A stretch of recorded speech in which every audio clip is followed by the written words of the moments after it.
headbangers, I'm Courtney, aka the Versatile Virgo, and welcome to my YouTube channel. So when I was having my coffee this morning, getting ready to write some music reviews for my blog, theversatilevirgo.com, I popped over to YouTube for a quick second, thought I'd listen to some music before I got started, and I come across a video from RockFeed that reads, Spotify deletes Neil Young after Joe Rogan ultimatum. And honestly, I'm shocked. So if you haven't heard, Neil Young recently published an open letter online to Spotify giving them the ultimatum that they either remove his music from the platform or remove Joe Rogan's podcast for what he feels is spreading misinformation about COVID. As the New York Times reports, in his original letter, which Young addressed to his label, Warner Records, and his manager, he said, Spotify has a responsibility to mitigate the spread of misinformation on its platform. I want you to let Spotify know immediately today that I want all of my music off their platform. Now, this isn't necessarily a topic that I thought I'd be doing a YouTube video on. Quite frankly, I didn't really expect anything to come from this,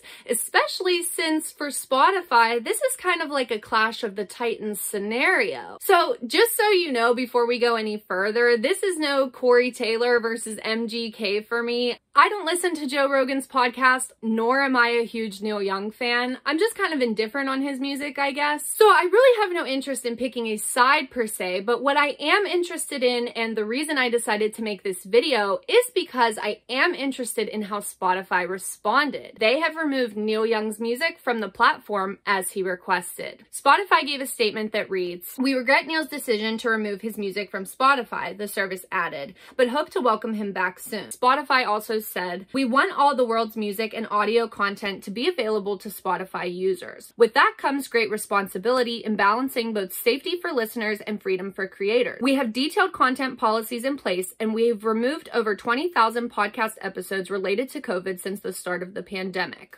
Again, this is that sort of Clash of the Titans scenario for Spotify, at least in terms of revenue. There's already a lot of controversy in general surrounding Joe Rogan to begin with, but as we all know, especially here on YouTube, the drama brings in an audience. So regardless of how you feel about either person in this situation, Spotify's response is what I find interesting. Both Joe Rogan and Neil Young are obviously valuable to Spotify, at least in terms of revenue. But as RockFeed mentioned in their video covering this topic, which I'll link in the description below, Joe Rogan has a $100 million contract with Spotify. His podcast also brings in 11 million listeners per episode. I went to Neil Young's Spotify this morning, and he does have a significant amount of listeners. Over 6 million monthly listeners, in fact. So on paper, I'm not surprised that Spotify sided with Joe Rogan on this. What I am surprised about is typically in a situation with these two very powerful people,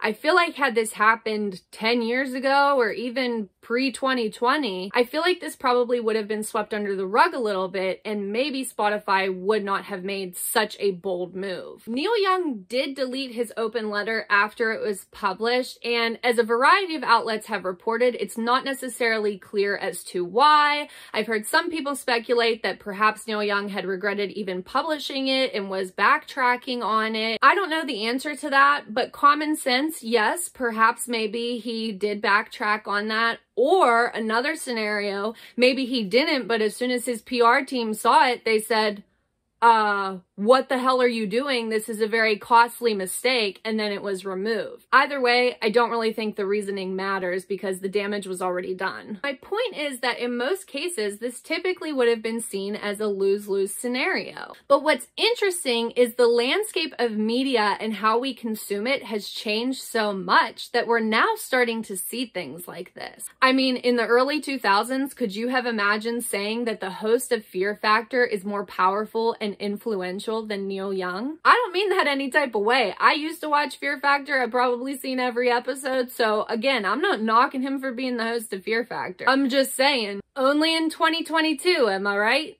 So as soon as I saw this morning, I did go to Neil Young's Spotify, and they did in fact remove his music, but I'm a little confused about how it all went down and why there's still some songs up. I don't know if Spotify owns it, but if you go to Neil Young's Spotify, you'll see that his top 5 most popular tracks are still there. You can click on them and still listen to them.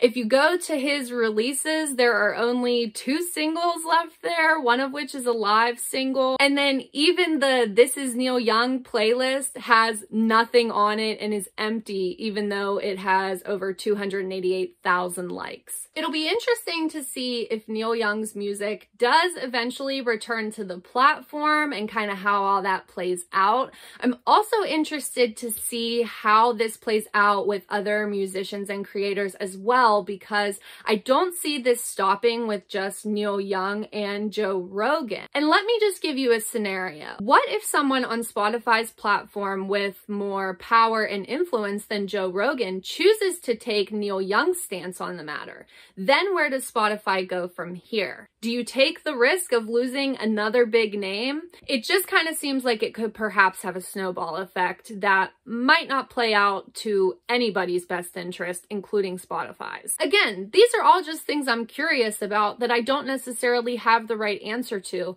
but I think if we're not asking these questions to each other and exploring the can of worms that we're opening, again, this could be a snowball effect. I'm also interested to see how this plays out with Neil Young and his team and the record label. Not that we'll necessarily see how that plays out or anything like that, but it will be interesting to see if his team tries to appease Spotify to get his music back on the platform. Again, in terms of revenue, it would make sense, and it will be interesting to see how Neil Young responds to that if that happens. All I can say is, thank God we do not work for Spotify or Neil Young's team, because I am sure it is probably a shitstorm right now. Thanks for watching this video, and if you liked it, please give it a thumbs up and consider subscribing to my channel because I have even more videos on the way.